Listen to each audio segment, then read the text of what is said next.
السلام علیکم ورحمۃ اللہ وبرکاتہ۔ پیارے بچوں، کیسے ہیں آپ سب؟ امید کرتی ہوں بالکل خیریت سے ہوں گے۔ دعا ہے اللہ سبحانہ تعالیٰ آپ سب کو اپنی حفظ و امان میں رکھے۔ بچوں، ہماری آج کی کہانی کا نام ہے نیت کا پھل۔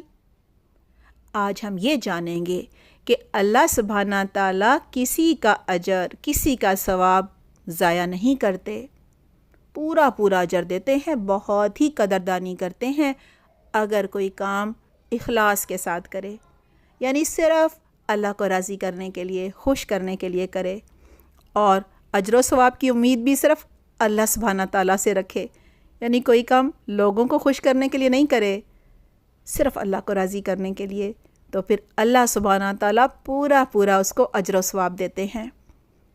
آئیے بچوں، ایک واقعے کی روشنی میں اس بات کو مزید سمجھتے ہیں۔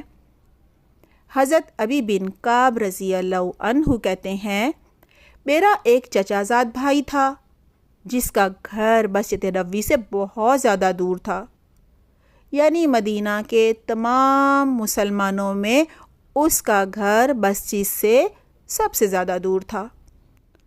گھر دور ہونے کی وجہ سے ظاہر ہے اس کو بہت زیادہ گرمی میں چلنا پڑتا تھا، پھر اندھیرا ہوتا تھا، ظاہر ہے عشاء کی نماز میں، فجر کی نماز میں تو کیڑے وغیرہ بھی کاٹ لیا کرتے تھے۔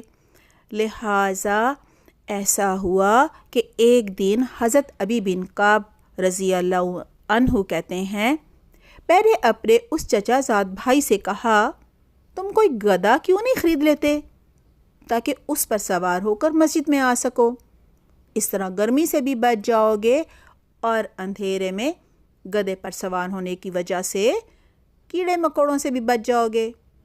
لیکن اس نے کہا، اللہ کی قسم، میں تو یہ بھی نہیں چاہتا کہ میرا گھر مسجد نبوی کے ساتھ ملا ہوا ہو، اور مجھے یہ بھی بالکل پسند نہیں، بالکل یہ بات بھی مجھے خوش نہیں کرتی کہ میرا گھر اللہ کے نبی محمد صلی اللہ علیہ وسلم کے گھر کے ساتھ ملا ہوا ہو۔ اس کی یہ بات حضرت ابی بن کعب رضی اللہ عنہ کہتے ہیں، مجھے بہت بری لگی۔ بہرحال میں نے رسول اللہ صلی اللہ علیہ وسلم کو یہ ساری بات بتا دی۔ آپ صلی اللہ علیہ وسلم نے فرمایا کہ جو میرے چچا زاد بھائی ہیں ان سے میں بات کروں گا۔ جب ان سے پوچھا تو وہ کہتے ہیں، میرے چچا زاد بھائی نے بتایا آپ صلی اللہ علیہ وسلم کو اور کہا، اے اللہ کے رسول، میں چاہتا ہوں مسجد آنے اور واپس جانے کے دوران میرے قدموں کے سارے نشانات جو ہیں وہ لکھے جائیں۔ آپ کو پتہ ہے نا، جب کوئی مسجد آتا ہے تو ہر قدم فرشتے لکھ لیتے ہیں اور اس کا اجر ملتا ہے۔ لہٰذا وہ کہنے لگے کہ میں چاہتا ہوں کہ میرے یہ قدموں کے نشانات جو ہیں وہ لکھ لیے جائیں اور ان کا بھی اجر ملے۔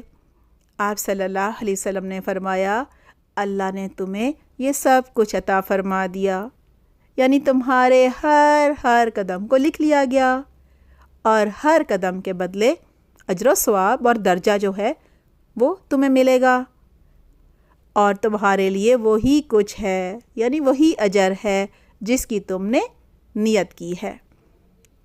تمہارا اجر تمہاری نیت کے مطابق ہے۔ سبحان اللہ، یہ ہے اللہ سبحانہ تعالیٰ کی قدردانی۔ جی بچوں، اصل چیز کیا ہے؟ ہماری نیت خالص ہونی چاہیے۔ ہر کام ہم نے اس نیت کے ساتھ کرنا ہے کہ اللہ سبحانہ تعالیٰ جو ہیں خوش ہو جائیں، اللہ سبحانہ تعالیٰ اسے قبول کر لیں، اللہ سبحانہ تعالیٰ میں بہترین اس کا اجر عطا فرمائے۔ آمین، اللہم آمین۔ پیارے بچوں، یہ مسند احمد کی حدیث نمبر 8887 تھی۔ دعا ہے اللہ سبحانہ تعالیٰ ہمیں بھی ہر کام اخلاص کے ساتھ کرنے کی توفیق عطا فرمائے۔ آمین۔ بچوں، اپنا بہت خیال رکھیے گا۔